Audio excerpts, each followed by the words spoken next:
ప్రత్యేకంగా నా విషయానికొస్తే అండి, I mean as a personal thing, I'm very lucky. I got a lot of support and from my parents and also from the government.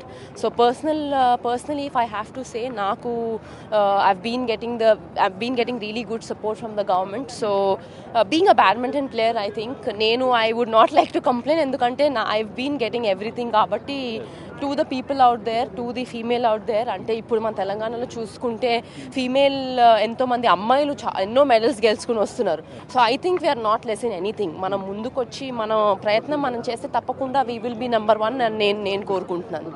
మీలాగా అంటే తెలుగు నేలపై నుంచి అంతర్జాతీయ స్థాయికి అడిగారు. సో ఇక్కడ నుంచి గ్రామీణ క్రీడాకారులు కూడా ఆ స్థాయికి వెళ్ళాలంటే ప్రభుత్వ సహకారం ఎలా ఉండాలంటారు?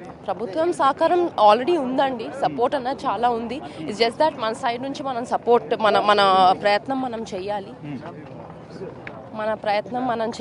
But at the same time ఏంటంటే we need to have the right guidance అండి. That is very very important. Thank you.